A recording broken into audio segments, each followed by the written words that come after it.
Family, welcome அவர் home. இன்னைக்கு நம்ம சேனல்ல என்ன ரெசிபி பார்க்க போறோம்னா ஜீரக சம்பா போட்டு மட்டன் பிரியாணி பண்ண போறோம். பார்க்கலாமா? நிறைய பேர் என்னுடைய சேனல் பார்த்துட்டு நல்ல கமெண்ட் கொடுத்துருக்கீங்க, ரொம்ப நன்றி. மேலும் நிறைய பேர் சப்ஸ்கிரைப் பண்ணணும்னு சொல்லிட்டு ரொம்ப கேட்டுக்கிறேன். இப்போ நம்ம ரெசிபிக்குள்ளே போகலாம் வாங்க. ஃபஸ்ட்டு கடை சூடு பண்ணிவிட்டு கொஞ்சம் நம்ம தேவைக்கிறப்ப சேர்த்துக்கலாம். நெக்ஸ்ட்டு கொஞ்சம் கீ ஆட் பண்ணிக்கலாம். பாருங்கள், கொஞ்சம் அடிப்படை தம் பிரியாணி தான் போட போகிறோம், அதனால் கொஞ்சம் அதனால் ஸ்பைசஸ் பாருங்கள்.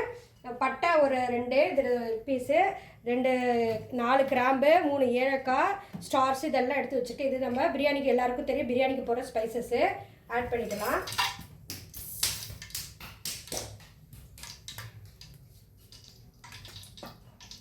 நெக்ஸ்ட்டு பாருங்கள், ஆனியன் வந்து கொஞ்சம் நிறைய கட் பண்ணி வச்சுருக்கேன். நீங்கள் இவ்வளோ போட தேவையில்ல. நீங்கள் நான் 1/2 கிலோ செய்ய போகிறேன். 1/2 கிலோவுக்கு வந்து இது வந்து நான் ஒரு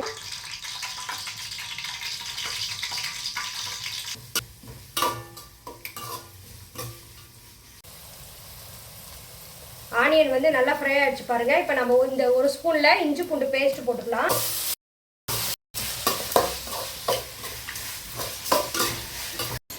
புதினா கொத்தமல்லி புதினா கொஞ்சம் நிறைய ஆட் பண்ணிக்கலாம், அதான் ஃப்ளேவர் கொடுக்கும். பார்த்தீங்கன்னா தயிர் 1 ஸ்பூன் அப்படியே ஆட் பண்ணிக்கலாம். தயிர் கொஞ்சம் நம்ம மட்டன் சாஃப்டாக இருக்கிறதுக்கு நம்ம தயிர் ஆட் பண்ணிக்கலாம். அதை கொண்டு வச்சு கிளறி விட்டு போயிடலாம். எவ்வளோ காரமோ அதுக்கேற்ற மாதிரி விட்டுக்க வேண்டியதான் ஆட் பண்ணிக்கலாம். நம்ம இது வந்து குக்கரில் வேக வச்சு எடுத்து வச்சுக்கணும். ஏன்னா ஸ்ட்ரைட்டாக நீங்கள் மட்டன் பிரியாணிக்கு மட்டன் போட முடியாது. சிக்கன் பிரியாணிக்கு நம்ம போட்டுடலாம், ஆனால் மட்டன் பிரியாணிக்கு நம்ம வந்து ஸ்ட்ரைட்டாக போட முடியாது. அது குக்கரில் 3 விசில் விட்டுட்டு பாயில்டு கொஞ்சம் பண்ணிவிட்டு அதுக்கப்புறம் தான் போட முடியாது. ஸ்ட்ரைட்டாக போட்டுறாதீங்க, வேகாது. செஞ்சு மட்டன் போட்டுருக்கேன் ஈக்குவலாக.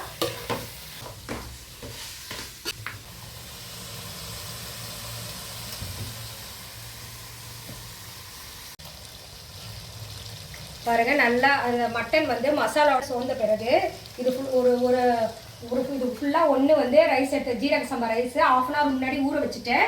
தண்ணி மெஷர் பண்ணி அதில் வச்சுட்டேன். பாருங்கள், 1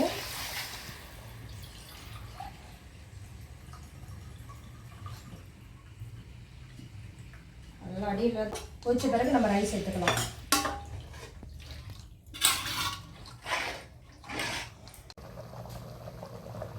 கொதிச்சிருச்சு. இப்போ நம்ம ஊற வச்ச ரைஸை சேர்த்துக்கலாம். அதில் பாருங்கள், 1/2 லெமன் எடுத்து வச்சுருக்கேன். 1/2 லெமனை அப்படியே லேசாக ஸ்ப்ரெட் பண்ண மாதிரி பிழிஞ்சு வச்சுக்கலாம். ஒரு புளிப்பு சுவை கொடுக்கத்தான் நல்லாயிருக்கும். நல்லா கிளறி விட்டுக்கோங்க, தான் நல்லாயிருக்கும்.